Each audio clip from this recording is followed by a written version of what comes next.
I was 22 that fall and home from college for a semester because I had switched majors and wasn't starting my new program until January. My parents went to Ohio for about a week to visit my aunt and uncle, so I stayed at the house to watch our dog and make sure everything was fine. We lived outside Pittsburgh in an older split-level neighborhood, every house backed up to a stretch of woods. It wasn't out in the middle of nowhere, but there was enough space between houses that it stayed pretty quiet. My days were pretty normal. I'd sleep in, let the dog out, apply for jobs online, and usually drive into town to grab lunch or meet up with friends. One afternoon, I picked up a turkey sandwich from a deli near campus.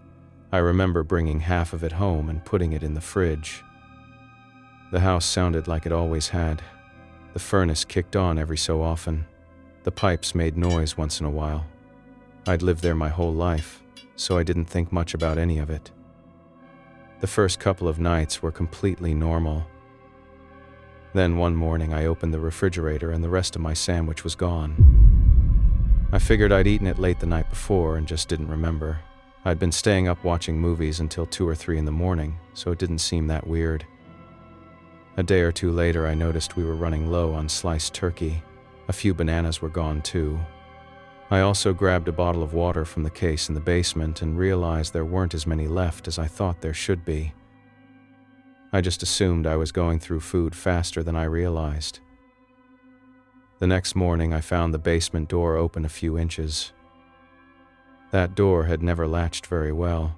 If you didn't pull it shut hard enough, it'd sometimes work itself back open. I closed it and didn't think much about it. The same thing happened the next morning. I even messed with the latch a few times to see if I could get it to do it again. If I shut it hard, it stayed closed. If I didn't, sometimes it'd drift open. So I figured that explained it. A few days later it got colder, and I went to grab an extra blanket. One of the thicker blue blankets was gone. I texted my mom, "Did you take the blue blanket?" She replied a little while later, "I don't think so." Neither of us gave it much thought. We figured she'd packed it and forgotten. Around then, our dog, Cooper, started doing something kind of strange. Most evenings he'd walk over to the basement door and just sit there. He never barked. He never scratched at the door. He'd just stare at it for a minute or two and let out this quiet little whine. If I opened the door, he wouldn't go downstairs. He'd stand at the top of the steps. I'd call him, and he'd look at me for a second, then look back toward the basement. After a minute, he'd walk away. At the time, I didn't connect any of it. A couple days later, I went downstairs to do laundry. The washer and dryer were in the unfinished part of the basement. Behind them were shelves with paint cans, Christmas decorations, and storage bins that had been there forever. While I was carrying the laundry basket over, I noticed an orange extension cord running behind some stacked boxes. I didn't remember seeing it before. I moved one of the boxes to follow it.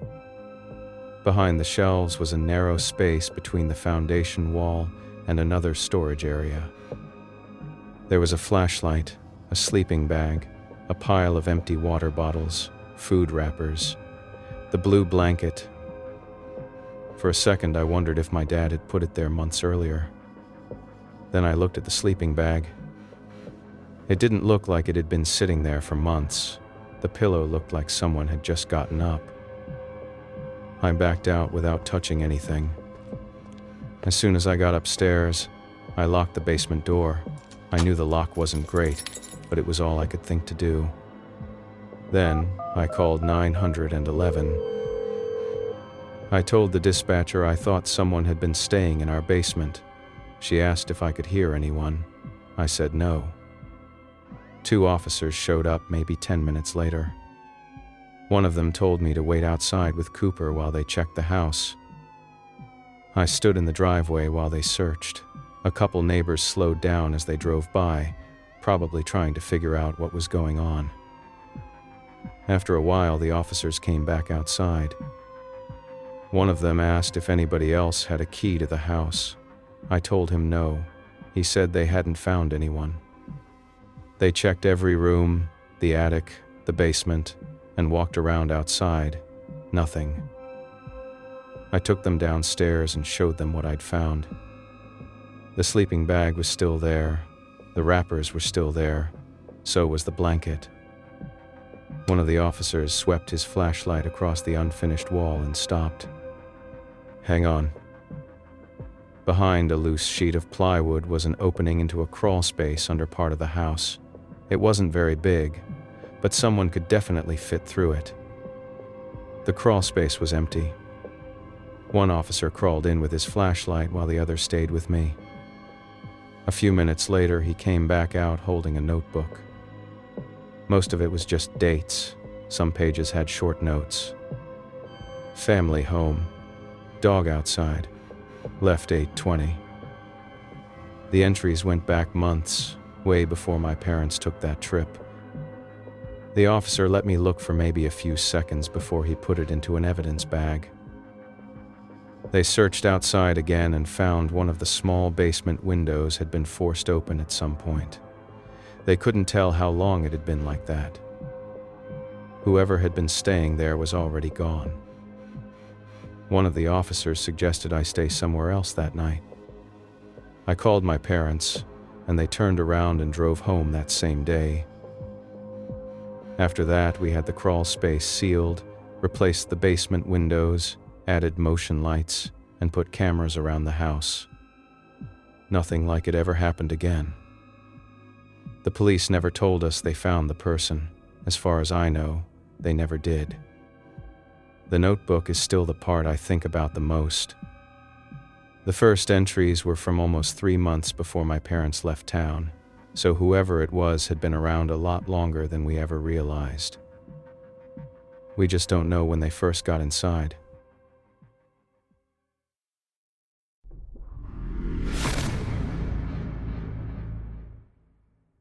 My wife and I rented an old farmhouse in southern Ohio a few years ago while we were trying to save up for our first house.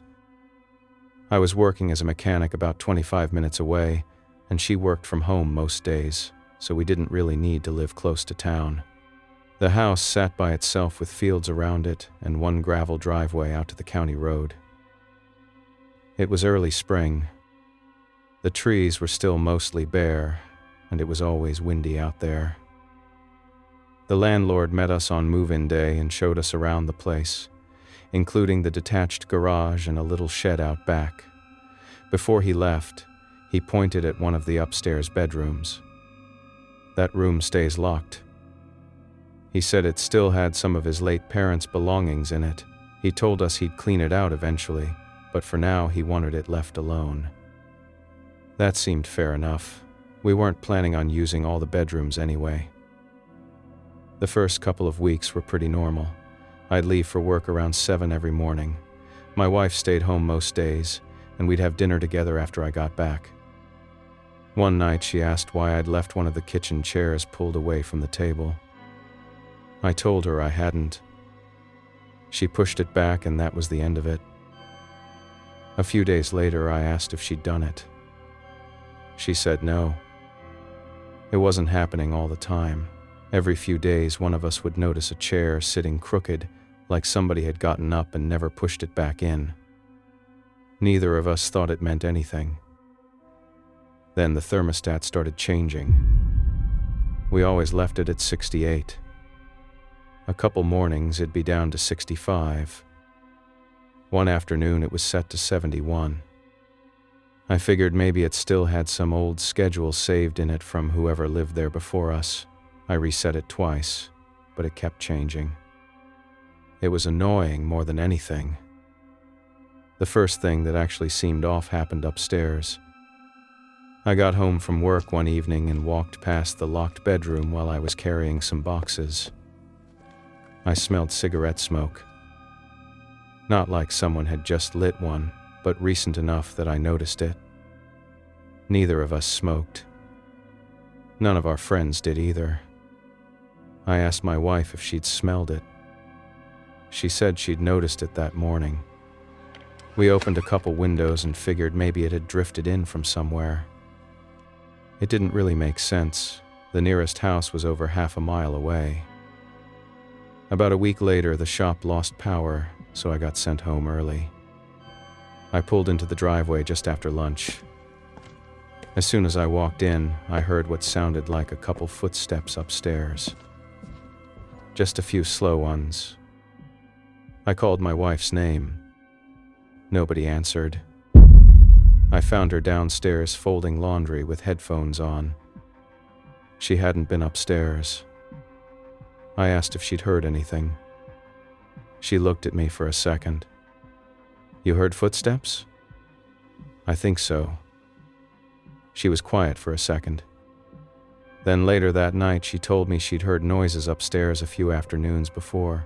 She hadn't mentioned it because she figured it was just an old house making noise. We didn't even go upstairs to look. Looking back, I don't really know why. A few days later, she called me at work. "Can you come home?" I asked what happened. She just said, "I'll tell you when you get here." I left as soon as I could. She met me at the front door and took me upstairs. There were muddy footprints in the hallway. Not all through the house. Just starting near the attic end of the hallway and going toward the locked bedroom. That part of the hallway always had a little dust because we almost never walked down there. The footprints went right through it. My wife hadn't been upstairs in a few days. I knew I hadn't either. We called the landlord. He got there maybe 40 minutes later with a ring of keys. When he reached the hallway, he stopped.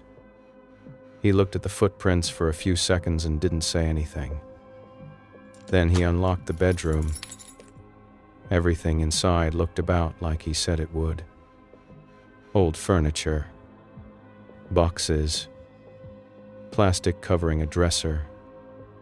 Nothing jumped out. Then he walked over to the closet. He tried opening the door. It barely moved. He pushed again. Still nothing. He stepped back and said, "That shouldn't happen." He told us to wait outside while he called the sheriff's office. By the time deputies got there, he'd already filled them in. They forced the closet door open. Behind it was an opening into the attic. It wasn't obvious unless the closet door was open. One deputy climbed in with a flashlight.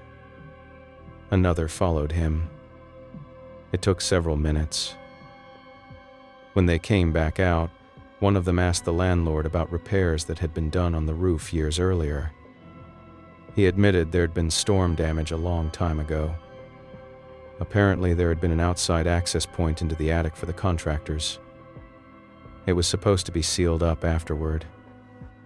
According to him, it never was. The deputies found bedding, empty food containers, batteries, and a pile of clothes that looked like someone had been using them recently. Whoever had been staying up there was gone. One deputy said it didn't look like the person had been gone very long. That was about all he'd say. We packed a few bags that night and stayed with my wife's parents. Over the next couple of days, we moved everything else out. The landlord let us break the lease without giving us any trouble. A few weeks later, he called and said they'd collected fingerprints from some of the things in the attic. Nobody was ever identified. The cigarette smell never came back after we moved out. Every now and then, I still wonder how long somebody had been up there. I don't know. Nobody ever gave us an answer, and after we moved, I quit asking.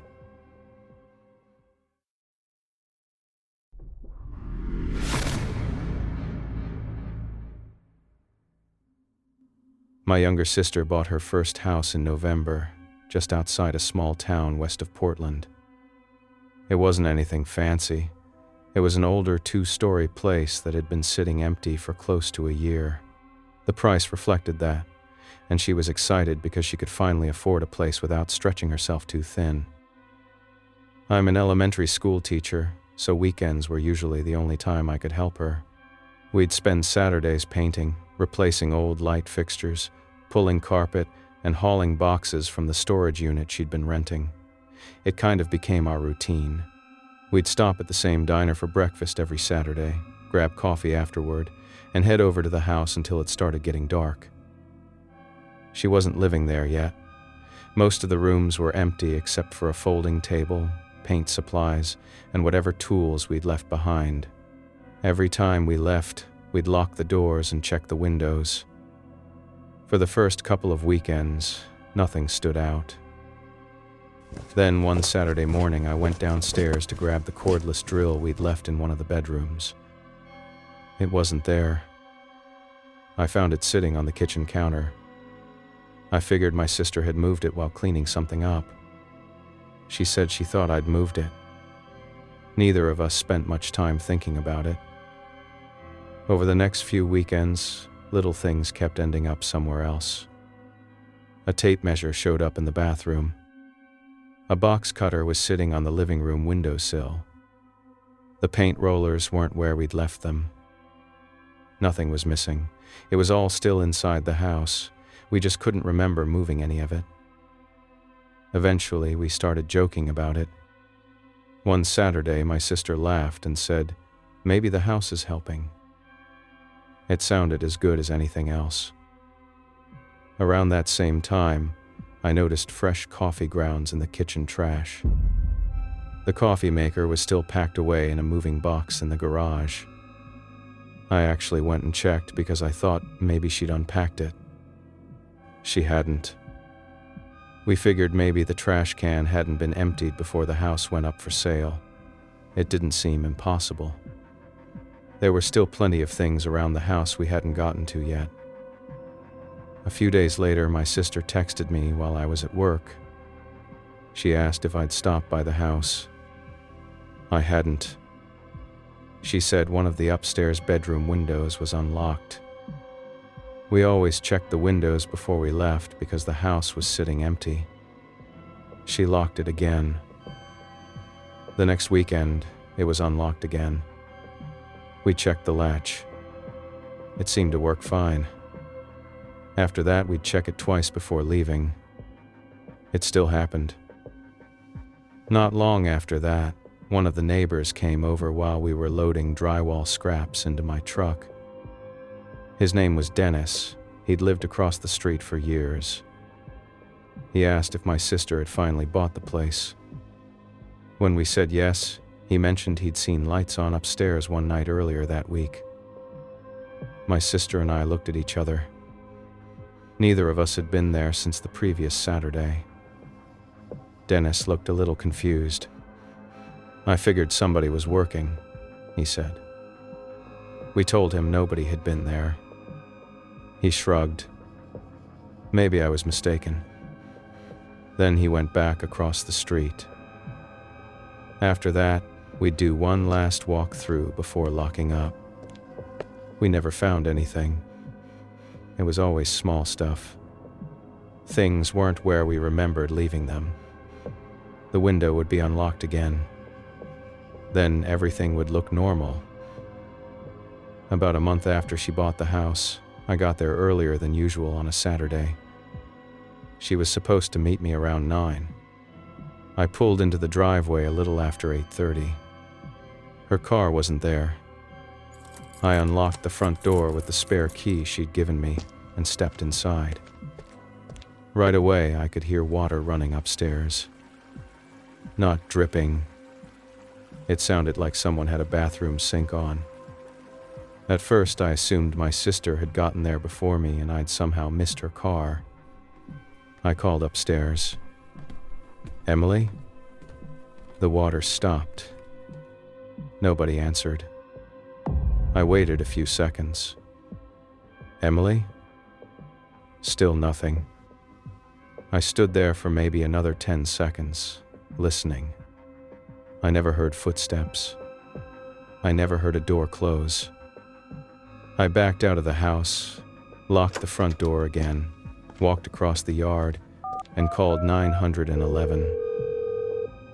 I told the dispatcher exactly what I'd heard and that the house wasn't supposed to have anyone inside. The officers got there pretty quickly.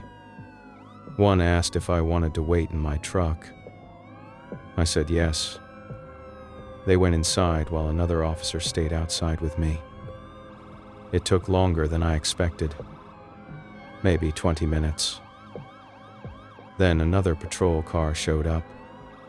A little later, one of the officers came back outside and asked if I knew anything about the previous owners or contractors who'd worked on the house.